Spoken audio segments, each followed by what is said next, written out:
Formula ఈ car race వ్యవహారం రాష్ట్రంలో అగ్గిరాజేస్తుందని చెప్పుకోవాలి. ఇప్పటికే హైకోర్టులో స్క్వాష్ పిటిషన్ కూడా కొట్టివేయడంతో కేటీఆర్ అరెస్ట్ అవుతారన్న ప్రచారం కూడా చాలా పెద్ద ఎత్తున జరుగుతుంది. ఇప్పటికే బీఆర్ఎస్ శ్రేణులు, మాజీ మంత్రులు, ఎమ్మెల్యేలు అంతా కూడా కేటీఆర్ నివాసం చేరుకున్నారు. కేటీఆర్ లీగల్ టీంతో కూడా భేటీ అయ్యారు. ఏ క్షణం కేటీఆర్ అరెస్ట్ అవుతారన్న ఉత్కంఠ ప్రస్తుతం రాష్ట్ర వ్యాప్తంగా కొనసాగుతుంది. బీఆర్ఎస్ శ్రేణులు కూడా కొంత ఆందోళన వ్యక్తం చేసినట్టు సిచ్యువేషన్ ఉంది. మరోవైపు లీగల్ టీం ఏం చేస్తారన్న అంశంపై కూడా పెద్ద ఎత్తున ఉత్కంఠ నెలకొంది. ప్రస్తుతం అటు ప్రభుత్వానికి కేటీఆర్కు మధ్య ఒక పొలిటికల్ వార్ అయితే కొనసాగుతుంది. ప్రస్తుతం మనంతో అందుబాటులో ఎమ్మెల్సీ ఖమ్మం జిల్లా బీఆర్ఎస్ అధ్యక్షులు తాతమ్మ ఉన్నారు. ఆయన అడిగి విషయాలు తెలుసుకునే ప్రయత్నం చేద్దాం.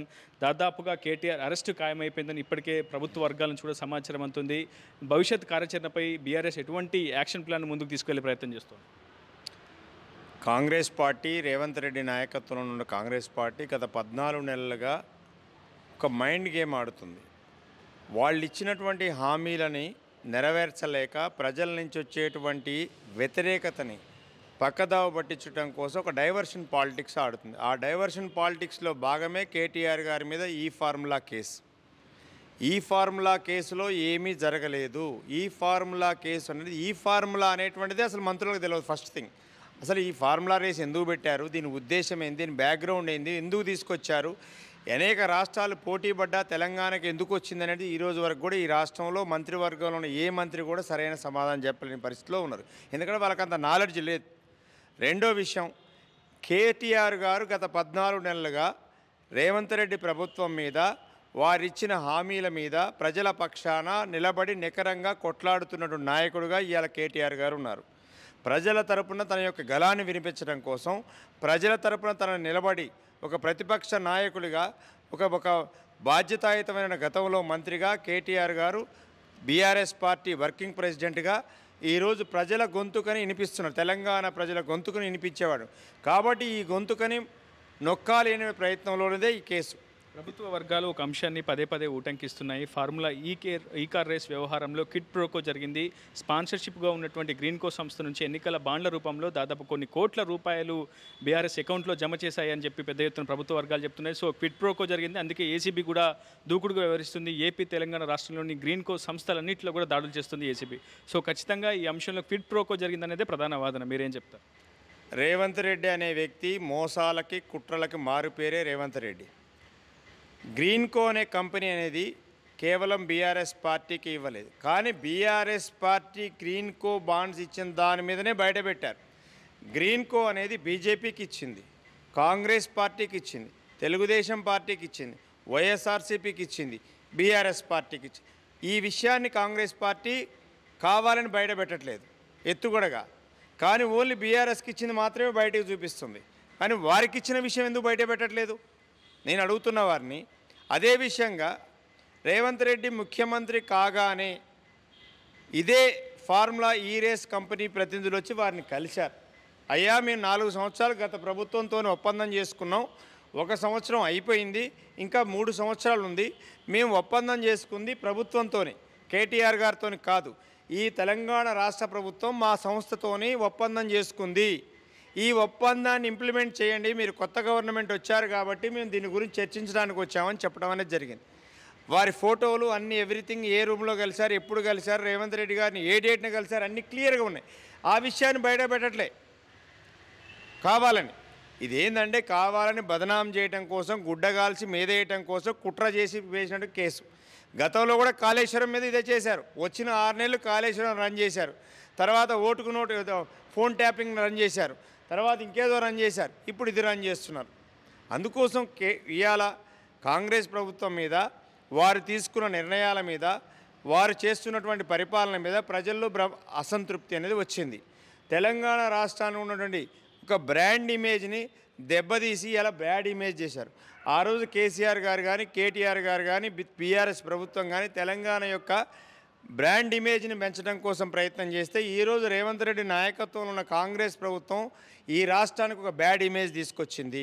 అందుకోసం వారు ప్రజలను దృష్టిని మరల్చడం కోసం 15,000 రూపాయలు ఇస్తామని చెప్పింది వాళ్ళే, మేము అనలేదు కదా. 12,000 రూపాయలు ఇస్తామని వాళ్ళే నాలుక మడతబెట్టి మా తప్పైంది, బుద్ధి తక్కువైందని చెప్పి, మా దగ్గర డబ్బులు లేవని చెప్పి 12,000 ఇస్తామని ఇవాళ రైతులు చెప్పారు. అట్లాగే అనేక విషయాలు ఇలా పేదవారికి 2,000 నుంచి 4,000 పెన్షన్ ఇస్తామని చెప్తున్నారు. 4,000 ఇప్పుడు 14 నెలలు అయింది, 4,000 రూపాయలు ఇవ్వలేదు. కానీ పక్కన ఆంధ్రప్రదేశ్లో ఇవాళ వీరి గురువు గారే అక్కడ ముఖ్యమంత్రిగా ఉన్నారు.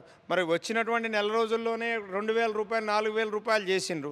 మరి జనం అందరూ అడుగుతున్నారు. గ్రామీణ ప్రాంతాల పోతే ఎమ్మెల్యేలు తిరిగే పరిస్థితి లేదు. అయ్యా మాకు తులం బంగారం ఇస్తానని ఎప్పుడు ఇస్తానని అడుగుతున్నారు. మాకు 15,000 ఇస్తామని ఎప్పుడు ఇస్తామని అడుగుతున్నారు.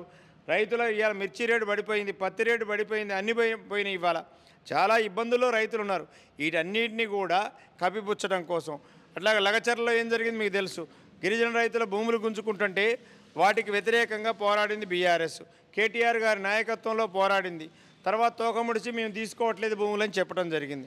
ఇట్లా అనేక విషయాలు ఈ ప్రభుత్వం ఫెయిల్ అయింది. ఈ ఫెయిల్యూర్స్ని కప్పించుకోవడం కోసం ఇవాళ కేటీఆర్ గారి మీద ఈ కేసు తయారు చేస్తే అంటే మీ పార్టీ కార్యనిర్వాహక అధ్యక్షుడు ఈ అంశంపై హైకోర్టులో కూడా స్క్వాష్ పిటిషన్ దాఖలు చేశారు. ఆ పిటిషన్ కూడా హైకోర్టు కొట్టివేసింది. నాట్ టు అరెస్ట్ కింద ఉత్తర్వులు కూడా ఇవ్వలేమని చెప్పి హైకోర్టు స్పష్టం చేసింది. సో ఏసీబీ కూడా దూకుడుగా వెళ్తుంది కాబట్టి ఏ క్షణమైన కేటీఆర్ని అరెస్ట్ చేస్తారని ఒక ప్రచారం జరిగింది. కాబట్టి భవిష్యత్తు న్యాయ సలహాలు కావచ్చు, న్యాయ మేధావులు నిపుణులను సంప్రదిస్తున్నారు. కాబట్టి ఏం చేయబోతున్నారు బీఆర్ఎస్?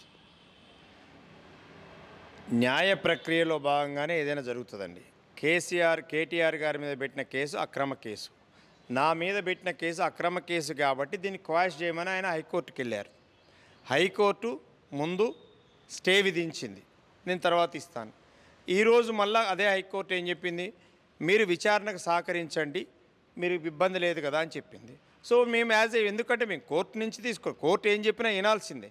మేము కోర్టు అనేది కాదు, విచారణకు సిద్ధమని చెప్పినాం. మీరు ఏదైనా తేల్చుకోండి, మీరు ఏమీ చేయలేవరని కేటీఆర్ గారు ఆ రోజు క్లియర్గా ప్రజెంటేషన్ ఇచ్చి చెప్పడం జరిగింది. ఈరోజు కూడా ప్రభుత్వం ఒక కక్షపూరితమైన వైఖరి. ఎందుకు అనంటే ఆ రోజు రేవంత్ రెడ్డిని అరెస్ట్ చేశారు కాబట్టి, ఓటుకు నోటు కేసులో అరెస్ట్ చేసి జైలుకు పంపారు కాబట్టి కక్ష తీర్చుకోవాలన్న కక్ష సాధింపులో భాగంగానే ఈరోజు కేటీఆర్ గారి మీద కేసు పెట్టడం అనేది జరిగింది. సో దీంట్లో ఏంటంటే తాత్కాలికంగా శునకానందం పొందొచ్చు. కాంగ్రెస్ నాయకులు కానీ మన రేవంత్ రెడ్డి గారు కానీ ఒక శునకానందం పొందొచ్చు. అయ్యో మేము కేటీఆర్ గారిని అరెస్ట్ చేశాం చూడండి అని చెప్పి. దానివల్ల వాళ్ళు సాధించేది ఏమి, ఎండ్ ఆఫ్ ద డే ఏదైతే ఈ ఫార్ములా రేస్ కంపెనీ ఏదైతే ఉన్నదో ఆ కంపెనీకి డబ్బులు పంపినది ప్రభుత్వ అకౌంట్లో నుంచి వెళ్ళినాయి. బాజాప్తుగా ఓపెన్గా పంపించడం అనేది జరిగింది. ఇది అగ్రిమెంట్లో భాగంగా జరిగింది. ఎక్కడా కూడా బ్లాక్ మనీ పంపించడమో వ్యక్తిగతంగా పంపించడమో జరగలేదు. ఇది ఓపెన్ కేటీఆర్ గారే చెప్పారు. ఇది ప్రభుత్వం నుంచి ఒక కంపెనీకి జరిగిన అగ్రిమెంటు, ఇది ప్రైవేటు వ్యక్తుల మధ్య జరిగినటువంటి అగ్రిమెంట్ కాదు. ఇది కావాలని బురద పూసే ప్రయత్నం చేస్తున్న వారు చెప్పడం అనేది జరిగింది. కాబట్టి ఏ విషయమైనా 100 కేసులు పెట్టినా మేము న్యాయపరంగా ఎదుర్కోవడానికి సిద్ధంగా ఉన్నాం. తెలంగాణ కోసం కొట్లాడినటువంటి పార్టీ మాది. మాకు జైళ్లు కానీ పోలీసులు కానీ లేకపోతే ఇంకోటి కానీ న్యాయ వ్యవస్థలకు కొత్త ఏం కాదు. మేము లీగల్గా న్యాయపరంగా ఎదుర్కోవడానికి సిద్ధంగా ఉన్నాం. మా శ్రేణులు కూడా కేటీఆర్ గారికి నైతిక మద్దతు మా ఖమ్మం జిల్లా నుంచి 100% ఉంటుంది. పార్టీ ఏ పిలిపించినా మేము జిల్లా పార్టీగా సిద్ధంగా ఉన్నాం. మొత్తంగా సంక్షేమ పథకాల అమల్లో ప్రభుత్వం విఫలం కావడంతో పదే ప్రశ్నిస్తున్నటువంటి కేటీఆర్ను అరెస్ట్ చేయడం పట్ల పూర్తిగా అరెస్ట్ చేసేందుకు ప్రభుత్వం కుట్రపూర్తిగా ఆలోచన చేస్తుందని, ఎక్కడ క్విడ్ ప్రోకో జరగలేదని, అంతా కూడా న్యాయబద్ధంగా నిబంధనల మేరకే లావాదేవీలు జరిగాయి, ఎక్కడ కూడా అక్రమంగా ఎక్కడ లావాదేవీలు జరగలేదని ఎమ్మెల్సీ తాతమ్మదరి చెప్తున్నారు. ఖచ్చితంగా కేటీఆర్ అరెస్ట్ చేస్తే మాత్రం ఖచ్చితంగా తీవ్ర పరిణామాలు ప్రభుత్వం ఎదుర్కోవాల్సి వస్తుందని, తాము ఎక్కడ కూడా ఎప్పుడు భయాందోళనకు గురికామని, బెయిల్లకైనా జైళ్ళకైనా తాము ఎప్పుడు సిద్ధంగా ఉంటామని, తెలంగాణ ఉద్యమం కోసం కొట్లాడినటువంటి బీఆర్ఎస్ దేనికైనా సిద్ధంగానే ఉంటుందని చెప్తున్నారు తాతమ్మదు. ఇది వీళ్ళ స్నేహితులతో రిపోర్టర్ ఉదయ్, RTV ఖమ్మం నుంచి. మరిన్ని వీడియోస్ కోసం ఛానల్ ని సబ్స్క్రైబ్ చేయండి. లేటెస్ట్ అప్డేట్స్ కోసం వాట్సాప్ ఛానల్ ని ఫాలో అవ్వండి. ఆ లింక్ డిస్క్రిప్షన్ లో ఉంది.